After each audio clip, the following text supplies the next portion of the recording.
계속 지난주에 이어서 유대 기독교 사상과 그리스도의 사상의 비교에 이제 세 번째 시간을 가집니다. 이거를 여러분들이 이제 꾸준하게 더 몇 번 이제 비교해서 들으시면은 많은 면에서 이제 도움이 될 겁니다. 자, 첫째로, 자, 인간의 권위가 그럼 어디에 있는가에 대해서 그리스는 이건 뭐 아마 다들 아실 거예요. 그리스 사상에서는 로마도 마찬가지예요. 인간의 권위를, 최종 권위를 누구에게 두느냐? 인간에게 둡니다. 사람에게 둡니다. 그러니까 그리스 로마는 우리가 알겠지만은 많은 신들이 있잖아요. 자기들이 만들어 놓은 신. 로마의 신들은 전부 다 그리스 신들을 그냥 다 차용한 거예요. 그러니까 그리스 로마의 신들은 인간에게 권위를 부릴 수가 없어요. 그리고 허용을 하지 않습니다. 예를 들면 제우스가 뭐 이랬다고 해가지고 그리스나 로마 사람들이 거기에 따르는 거 봤어요? 절대 없잖아요. 오히려 신들하고 막 싸우기도 하고 다투기도 하고 막 그러잖아요. 그러니까 그리스 로마에서는 인간의 권위는, 최종 권위는 누구에게 있느냐? 사람에게 있어요, 사람. 오늘날하고 똑같죠? 오늘날하고 똑같죠? 오늘날 사람의 권위로 사람에게 있다고 하잖아요. 그렇으면 히브리는 어떠냐? 히브리 사상에서는 하나님이야말로 인간의 최종 권위다. 네. 이게 우리가 흔히 얘기하는 뭐 하나님의 주권, 하나님의 전적인 영광, 또 하나님의 권위, 하나님의 권위에 대해서. 그래서 하나님은 인간을 창조했기 때문에, 그러기 때문에 인간에 대한 궁극적인 권위를 하나님이 가지고 있다. 사람이 아니다. 우리가 낙태에 대해서도요. 낙태에 대해서도 우리가 많은 논쟁이 있고 논쟁점이 있지만 우리가 가장 중요하게 될 건 뭐냐? 절대 포기해서 안 되는 건 뭐냐면 하나님이 사람을 창조했다는 것. 이거를 가장 첫 번째 명제로 들이밀어야 돼. 물론 세속 인본주의자들이 안 믿겠죠. 그러나 안 믿는다고 해서 그 논증을 뒤로 빼면 안 됩니다. 무조건 우리는 하나님이 사람을 창조했기 때문에 낙태는 안 된다. 불법이다. 이거는 하나님 앞에서 하나님의 권위를 짓밟는 거다. 그렇게 얘기해야 되는 거예요. 그래서 하나님은 창조주이기 때문에 사람을 창조했어요. 창세기 우리 3장에 보면 나오죠. 그러면 당연히 사람에 대한 책임은, 최종 권위는 하나님에게 있는 거지 사람에게 있는 게 아니에요. 그럼 그리스 로마는 봐요. 창조주의 개념이 없습니다. 그리스 로마에서는 기독교처럼 인격적인 어떤 주권자가 사람을 만들었다, 창조했다는 개념이 없어요. 물론 그 비슷한 건 약간 있지만 성경과 같은 하나님께서 자기의 형상으로 하나님이 또 숨을 불어넣으시고 그리스 로마에서는 그게 전혀 없다는 거. 그들의 신관에서는. 그러니까 우리는 하나님께서 인간의 최종 권위에 대해서 우리 히브리, 유대 기독교에서는 하나님이고 그리스 로마에서는 어때요? 사람이에요.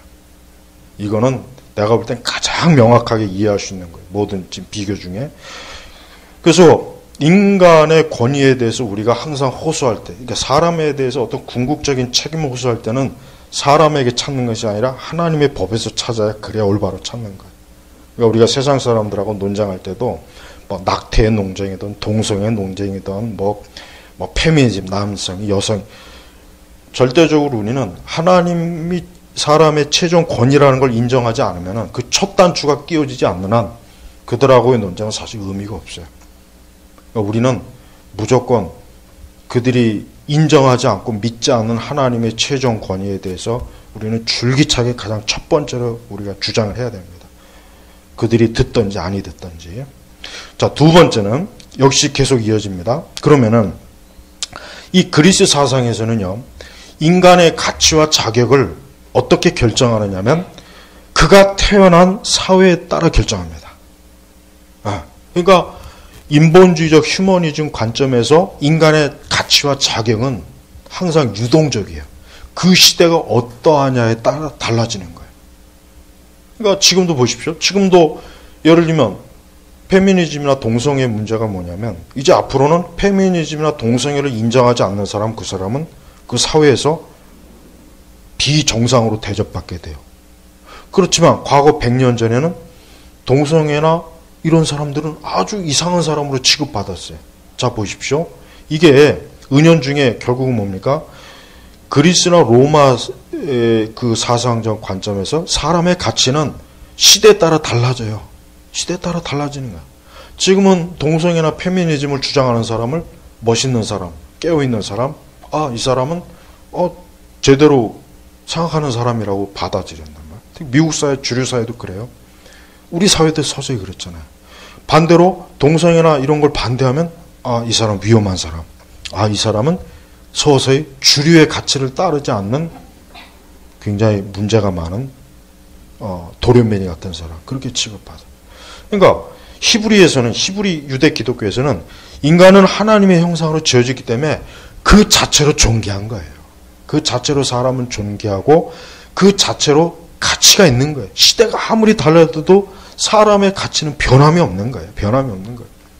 그러니까 어떤 신분이나 재산이나 지식을 따라서 사람의 가치가 결정되는 건 그리스 로마의 사상이고, 신분이든 재산이든 지식이든 간에 그런 것과 관계없이 사람은 하나님이 지었고 하나님의 형상을 담았기 때문에 어때요?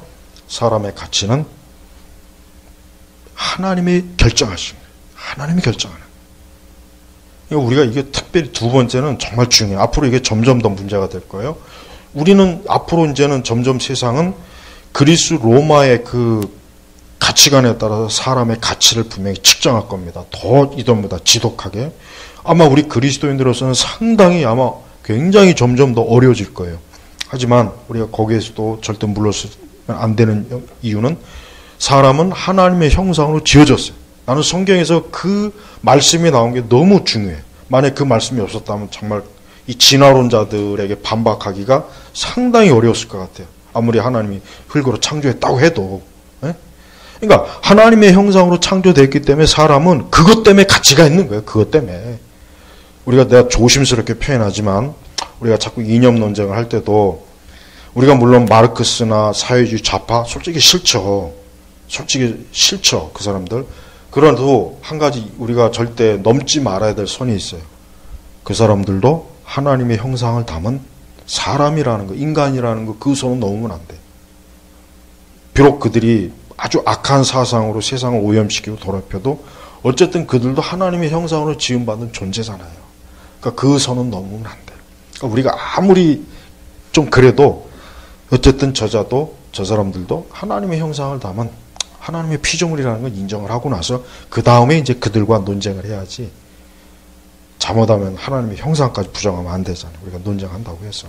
그래서 우리가 우리 청소년들이나 아이들에게 특히 우리가 세속적 인본주의적 어떤 자화상을 가르치면 안 되고, 사람은 하나님의 형상을 담은 존재다, 이걸 가르쳐야 돼요.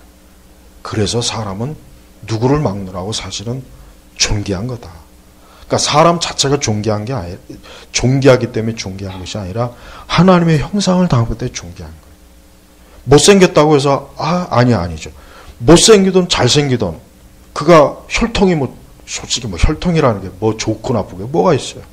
혈통은 언제든지 조작이 가능하고 언제든지 그건 가능한 거니까. 하여튼 뭐가 됐든 사람은 하나님이 지었기 때문에 그래서 가치가 있는 거예요. 그래서 기독교적인 영향을 받은, 그래서 왜 기독교에서 나온 거잖아. 인권이 어디서 나왔겠어요? 유교에서 나왔겠어요? 불교에서 나왔겠어요? 이슬람에서 나왔겠어요? 기독교에서 나온 거. 왜?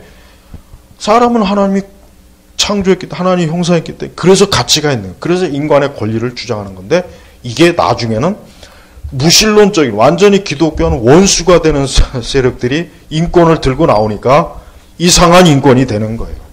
그러니까 인권도 하나님을 존재를 인정하고 하나님을 믿을 때 신본주의에서 인권이 나와야 그게 진짜 사람의 인권이 보장되고 제대로 된 인권이지, 무신론 또 반기독교적인 동성애자가 인권을 옹호한다는 게 말이 돼요? 동성애자가 어떻게 인권을 옹호해요? 어떻게 페미니즘을 가지고 있는 사람이 인권에 대해서 무슨 말할 자격이 있겠어요? 하나님 믿지 않는 사람이 도대체 인권에 대해서 얘기하는 것 자체가 그거는 어불성설이란 말이에요. 말이 안 되는 거예요. 우리가 그걸 집요하게 그런 핵심 핀을 딱 꼬집어서 얘기해야 돼요. 그래야 세상 사람들도 그런 부분에 대해서 일단 들어야 되니까 어쨌든. 그러니까 하나님의 형상 그 자체가 가치가 있는 거지, 기독교에서 그러니까 기독교의 말로 진정한 휴머니즘이라고 제임스 패커가 말한 이유가 바로 거기에요. 기독교야말로 진정한 휴머니즘이에요. 진정한 인본주의. 왜?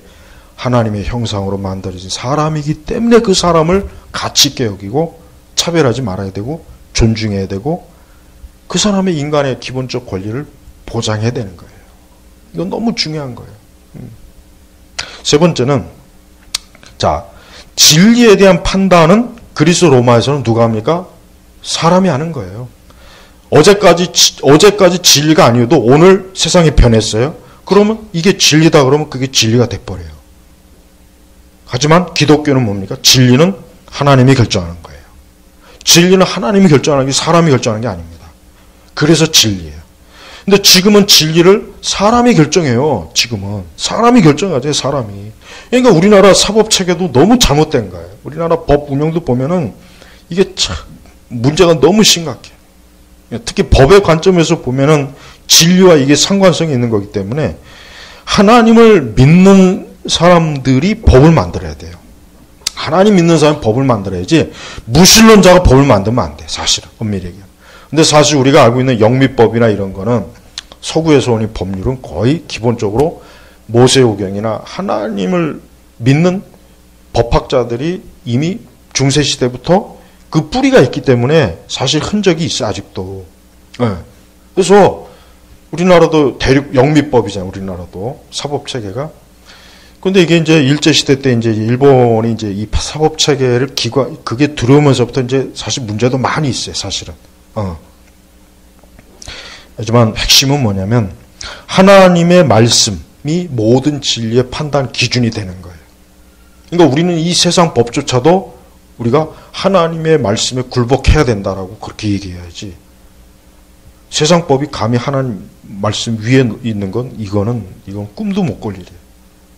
어떤 일에서도 안 돼요. 우리 그리스도인들은 하나님의 말씀이 최고 상위법이에요. 그 다음에 인간이 만든 법. 그 다음에 그 밑에 뭡니까? 관습. 이렇게 순서가 정해지는 거예요. 그러니까 우리 기독교인들은 세상을 살아갈 때 인간의 견해나 지식이나 판단 이게 성경에 의해서 결정돼야지 사람에 의해서 결정되면 이게 시대가 변하고 환경이 변하고 사람의 생각이 변하면 어떻게 됩니까? 그것도 변해버리는 거예요. 지금 세상은 철저하게 그리스 로마식 세계관이 더 심하게 이 세상 전체를 지금 다 파고 들어갑니다. 심지어 교회마저도 그렇게 파고 들어가요. 그러니까 이러한 시대 때 우리가 하나님을 위해서 산다는 게 어려워요. 쉽지 않단 말이에요. 우리가 그리스 히브리 유대 기독교적인 방식으로 생각하고 그걸 판단하고 주장할 때 얼마나 많은 반박과 거센 저항이 있겠냐. 근데 거기에 앞에서 우리가 주춤거리면 안 됩니다. 그럴수록 우리는 더 강하고 단호하게 우리가 아까 얘기했지만 우리는 유대 기독교적인 사고방식과 체계로 우리가 맞서 나가야 돼요. 그걸 포기하면 안 돼. 그걸 포기하는 순간 우리는 어때? 그리스 로마식에 의해서 우리가 노예가 됩니다.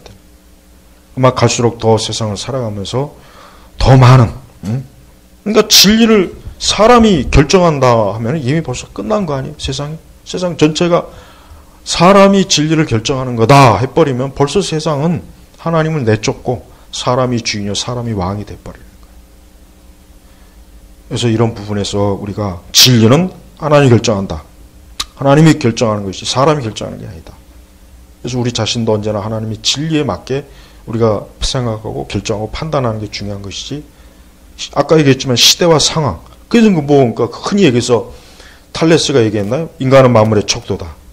그게 어떻게 보면 그리스의 그 사상의 세계관의 가장 핵심적으로 출현한 말이 바로 그 말. 인간은 만물의 척도다. 나는 옛날에 중고등학교 때 우리 그걸 이제 사회인가 뭐 윤리에서 배웠는데 참 멋있는 말로 내가 들렸어 그때. 하지만 나중에 내가 신앙을 공부하고 수행을 공부해 보니까 인간은 만물의 척도라는 그게 바로 뭘 낳았냐? 아우슈비츠를 낳은 거예요. 그게 바로 공산주의도 나온 것이고 그게 바로 수많은 학살, 낙태, 살인, 간음, 거기서 다 나온 거예요. 이게 멋있는 말이 아니라 저주죠. 부적의 부적. 정말 무서운 말이에요. 절대 멋있는 말이 아니라 그 말만큼 무서운 말이 없어요. 인간은 만물의 척도가 되면 아니고 척도가 돼서도 안 되는데 하나님이 모든 거의 결정이고 주인이란 말이에요.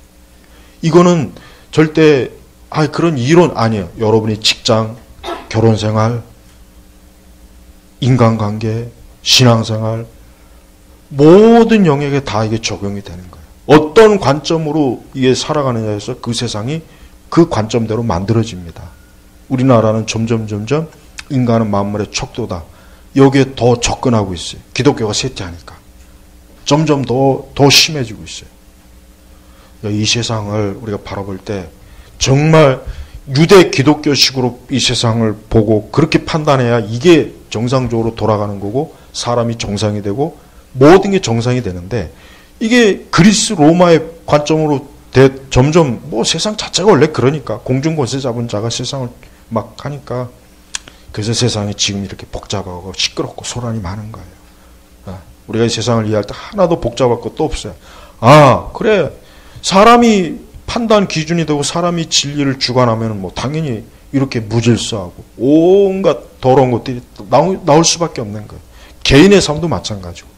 그래서 인간은 만물의 척도가 아니라 하나님이 만물의 척도, 하나님의 진리가 만물의 척도라는 거 이걸 꼭 명심해요.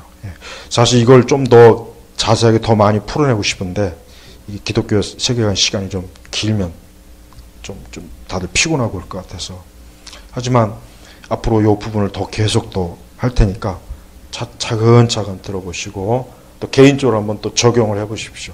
그럼 아마 큰 도움이 될 겁니다. 자, 기도하겠습니다. 아버지 하나님 감사합니다.